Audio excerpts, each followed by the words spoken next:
ಅಹಿಂದ ನಾಯಕ ಅಂತ ಹುಟ್ಕೊಂಡಿದ್ದು ಸಿದ್ದರಾಮಯ್ಯನವರು. ಅದು ಹೇಗೆ ಅಂತ ಹೇಳ್ತೀನಿ. ಹಾ, ಸೊ ಒಂದು ಹಳೆಯ ಕಾಂಗ್ರೆಸ್ ಇಂದ ಏನು ಸಂಸ್ಥಾ ಕಾಂಗ್ರೆಸ್ ಇಂದ ಇಂದಿರಾ ಕಾಂಗ್ರೆಸ್ ಆಗಿ ಪರಿವರ್ತನೆ ಆದ ಕಾಲಘಟ್ಟದಲ್ಲಿ ಅದಾದ ಮೇಲೆ ಸ್ಲೋಲಿ ಈ ಅಹಿಂದ ವರ್ಗದ ಜನ ಸಮುದಾಯಗಳು ರಾಜಕೀಯವಾಗಿ ಎಚ್ಚರಗೊಳ್ಳ ಅವ್ರು ಕೇವಲ ಅಸ್ತ್ರಗಳಾಗಿದ್ವು.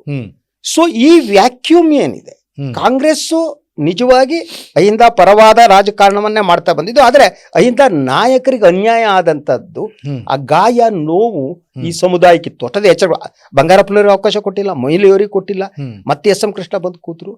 ಅವಾಗ ರಾಜಕಾರಣ ಹೇಗಿತ್ತು ಅಂದ್ರೆ ಸಿದ್ದರಾಮಯ್ಯನವರು JDS ನಿಂದ ಬೇಸರಗೊಂಡಿದ್ರು ಮತ್ತು ಅವರ JDS ನಲ್ಲಿ ಇದ್ದಾಗಲೂ ಕೂಡ ಅವರ ಅಪ್ರೋಚು ಅಹಿಂದ ಪರವಾಗೇ ಇತ್ತು. ಆದ್ರೆ ಒಂದು ರಾಜಕೀಯ ಅಸ್ತ್ರವನ್ನಾಗಿ ಬಳಸೋದ್ರಿಂದ ಅದಕ್ಕೆ ಅಹಿಂದ ಅನ್ನುವುದನ್ನ JDS ಇಂದ ಹೊರಗೆ ಬರಬೇಕಾದ್ರೆ ಒಂದು ಸಂಘಟನೆಯನ್ನಾಗಿ ಅವ್ರು ಹುಟ್ಟಾಕಿದ್ರು.